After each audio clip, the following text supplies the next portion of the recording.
I'm finally home. Where are my keys, scriptwriter? Oh, there they are. Let me go to my room and play some Limbus Company. I haven't played it all day today. What to do? Solos are too easy. Let's see. Hello again. I haven't uploaded in like 3 months. Let's get right into it, yeah? Before we go in, let me remind you guys to like and subscribe. I spent a lot of time on this video. Thank you. Well, ladies and gents and everybody else, today I'm gonna be completing the first ever recorded Limbus Company Mirror Dojo 60th Adversity randomized run. Now, before we get into the run directly, let's take a look at how I exactly randomized the run. Limbus Company being a live service game means you're not able to randomize everything inside of it. Meaning, the only thing you can actually randomize is your team. And so, with a quick Google search,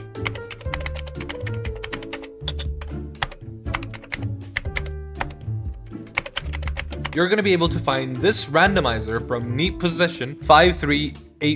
So props to the creator, and I'm going to link it down below if you want to try it out yourself. After randomizing my team, I ended up with these guys. You know there's going to be a problem when your highest level identity is Sloshing Ishmael. I look to my right, I see Sloshing Ishmael. I look to my left, I see Lost Mariachi Sinclair and Barbara Otis. These partners stink of poo! Now, before we go into the run, we have to choose our ego gifts, in which I chose Poise and then these three.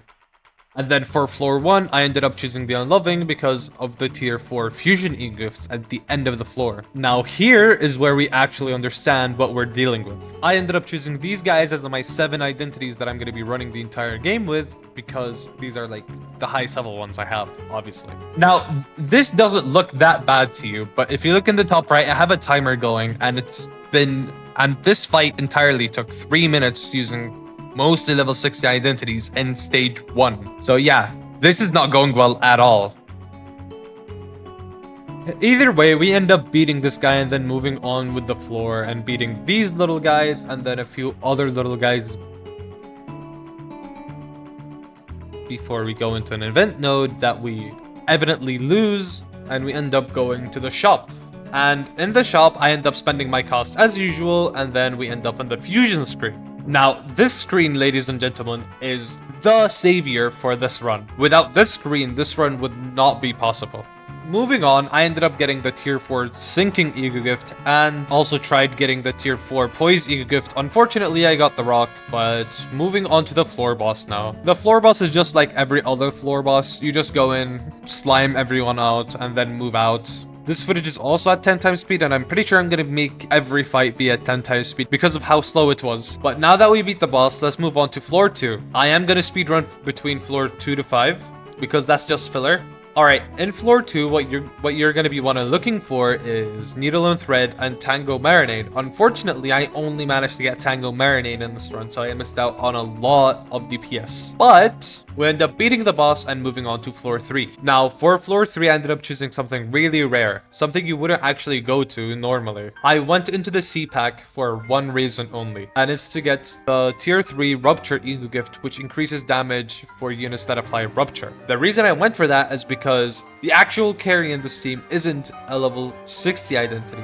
However, it is my level 39 Drifting Blade Ryoshu, and she applies Rupture. After using this ego, we finish with floor 3 and go into floor 4, which is the Queen of Hatred pack. And this fight took especially long because on 10 times speed, it's still 31 seconds long. Now, in this pack, all you wanted was really the 2 charge ego gifts, the 2 sinking ego gifts, and if you could, you'd go for Trauma Shield and Ashen's Blessing Constellation, just in case. Now, unfortunately for me, I only managed to get Trauma Shield and the tier 2 charge ego gift and the tier 3 sinking ego gift. I couldn't manage to get the actually good ones from this pack. But moving on to floor 5, I went to the LCB checkup Bugak for the burn ego gifts and the rupture ego gifts to help maintain my fire fist count and potency and keep my drifting blade Ryoshu really buffed up to actually do damage, despite her being one of the lowest levels on the team. Now, for floor 6, I ended up going to line 1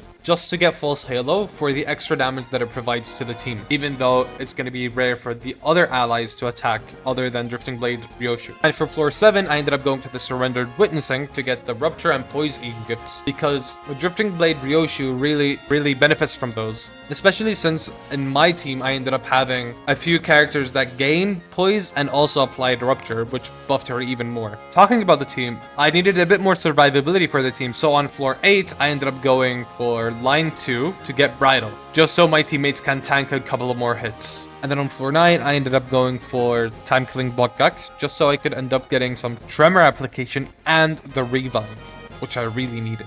And then on floor 10, I ended up going for the Christmas Botgak, just so I could end up getting that gift sack for +2 protection. I originally hoped to get the dog as well, but unfortunately I couldn't get that. I ended up getting the other fusions, however. I also forgot to mention that on floor 10, I ended up getting Lunar Memory. That's also why you can see at the top right that I've spent an hour and a half only getting to floor 10. Alright, now we finally entered Mirror Dungeon Extreme territory. For floor 11, I ended up taking line 3 in hopes of getting Awe and Embers, the other revive. However, I ended up forgetting to craft the revive, and then I just had to live with the TKT revive, unfortunately. Yeah, this run is all over the place, but with a bit of ego spamming and sacrificing some identities, I ended up beating this with ease, obviously. And then for floor 12, I ended up going to these blood bag guys.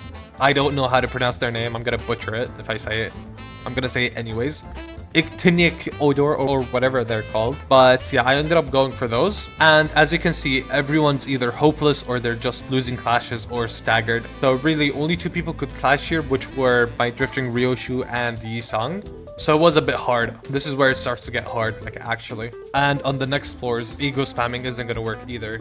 I know I just said ego spamming isn't gonna work, but on a floor where almost every enemy can use a shield, ego spamming does end up working. So on floor 13, I ended up going for the C pack because this one was the easiest to go into and the one with the most access to defensive skills. So with a mix of defensive skills and my Ryoshu and Yisang's egos, I end up beating the stage with only Fire Fist Gregor left, which is really good, by the way.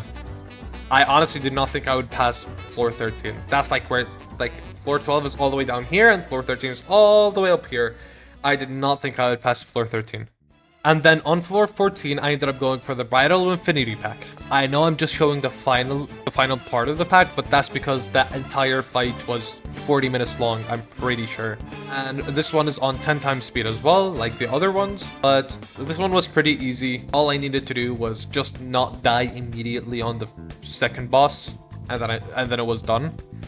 And yeah, moving on to the final boss, which almost took an hour to beat. So this boss ended up taking me at least 10 attempts to beat, mostly because his AoE attacks just kept shredding my team and then they'd corrode. And then I figured out a way to stop the corrosion, and that's to bring in other allies. The reason your guys end up corroding is because you run out of allies, and the game just says, okay, since you have no more allies, this unit is gonna go crazy. But if you end up having allies, you can sacrifice allies and not corrode and kill your teammates. I said allies a bit too much. So now just sit back and relax and enjoy the show. Just in case you forgot, please do like and subscribe. This video took so long to make. And one last thing, if anyone has a level 40 Wei Yisang, please give it to me.